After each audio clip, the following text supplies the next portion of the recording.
bilang responsableng mamamayan. Kooperasyon sa mga malawakang ensayo, pagsunod sa mga babala at tagubilin, tulad ng agarang paglikas at pag-iwas sa mga danger zone.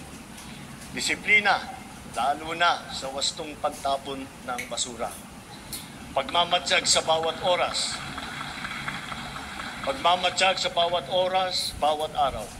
Lalo na kapag may nagbabadyang hagupit na panahon sa pag-alam sa malapit na evacuation center, pakikinig sa totoong balita at pagtatalima sa mga alituntunin ng pamahalaan. Higit sa lahat, bayanihan sa pagdadamayan at pagtutulungan, lalo na sa mga nasalanta nating kapwa. Mahirap man, kailangan natin itong gawin.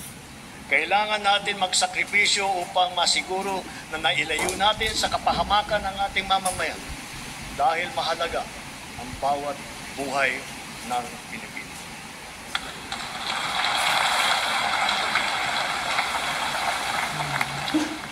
Kamakailan lamang, nag-inspeksyon ako sa naging epekto ng habagat ng bagyong Krising, Dante at Emong. Kitang-kita po na maraming proyekto para sa flood control ay palpak at bumuho.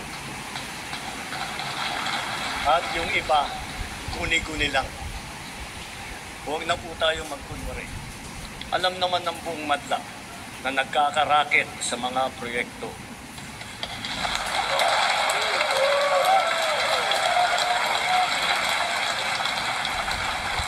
Mga kickback, mga initiative, errata, SOP, for the boys. Kaya sa mga nakikipagsabwatan upang kunin ang pondo ng bayan at nakawin ang kinabukasan ng ating mga mamamayan, mahiya naman kayo sa inyong kapwa Pilipino.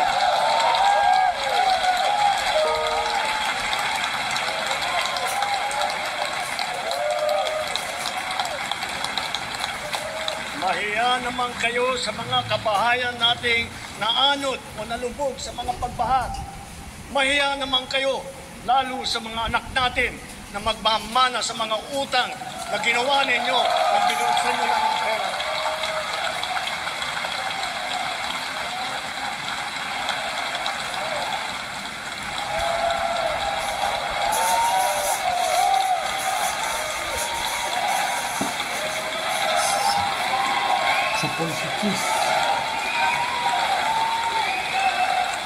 Para hindi na maulit, so that this will not happen again. First, the DPWH will immediately submit to me a list of all flood control projects from every region that were started or completed in the last 3 years. Second, the Regional Project Monitoring Committee shall examine that list of projects and give a report on those that have been failures, those that were not finished, and those that are alleged to be ghost projects.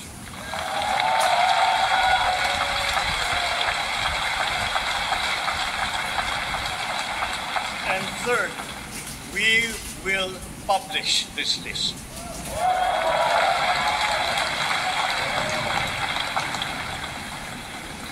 Isa sa publiko natin ang listahang ito. Kaya ang publiko na saksi sa mga proyektong ito ay malayang suriin ang listahan at magbahagi ng kanilang nalalaman para makatulong sa ating investigasyon.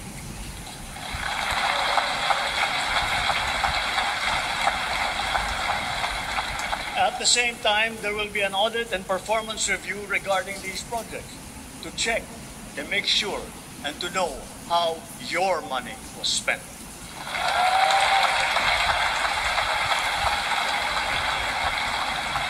Sa mga susunod na buwan, makakasuhan ang lahat ng mga lalabas na may sala mula sa investigasyon, pati na ang mga kasabwat na kontratista sa buong bansa.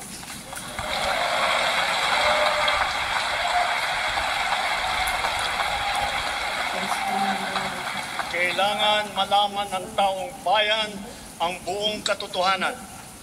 Kailangang may managot sa naging matinding pinsala at katiwalian.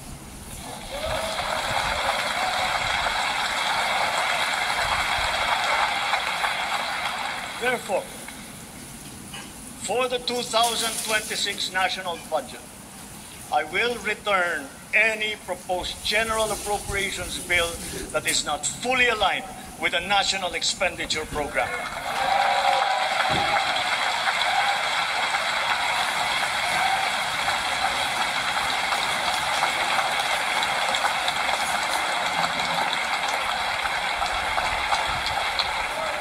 And further, I am willing to do this even if we end up with a reenacted budget.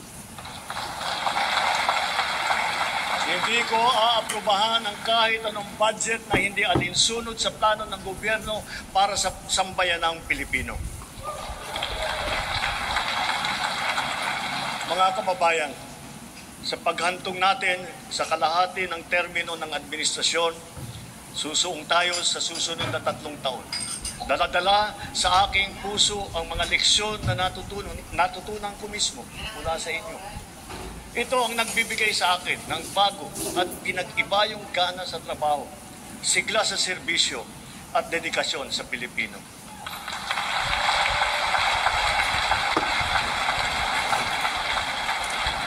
Huwag nating hayaang malihis ang ating pagtuon at magtahak sa landas ng kaunlaran dahil nasa abot tanaw na natin ito.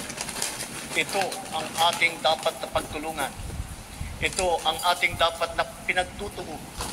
At kayang-kaya natin ito marating at maisakatuparan. Sa wika ng ating bayani, only he who, from whatever position he occupies, whether high or low, strives for the greatest good possible for his fellow man, possesses true patriotism. Palampo natin sa ating puso kung ano ang tama, kung ano ang mali, kung ano ang mas mahalaga at mas makakabuti sa sarili, sa pamilya at sa ating bayan. Sa mga matitinding hamon na binabato at hinaharang ng ating mundo ngayon, nasa likod ninyo ang pamahalaan. At huwag tayong matakot. Huwag tayong titiglo. Huwag tayong mawawalan ng pag-asa. Dahil ang Pilipino ay likas na matapang, magaling, masipag, matibay, at maputi.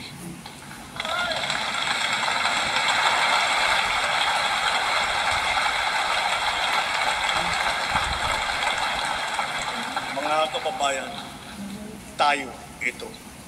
Tayo ang bagong Pilipino. Mabuhay po kayo at magandang gabi po sa inyo lahat.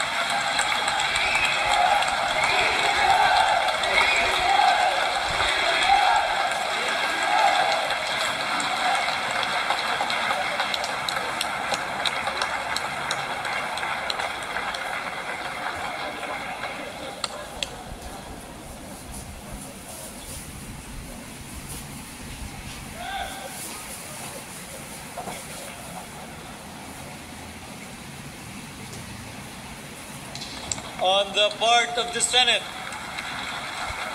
the joint session is hereby adjourned.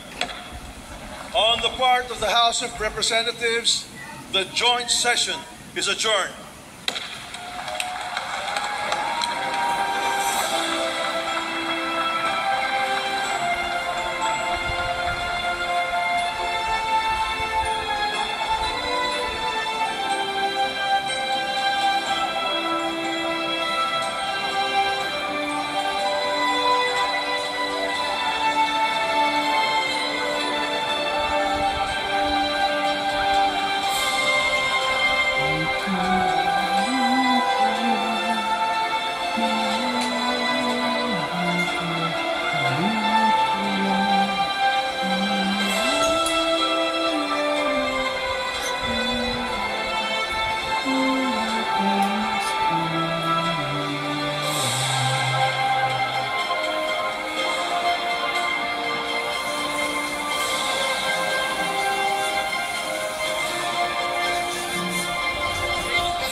So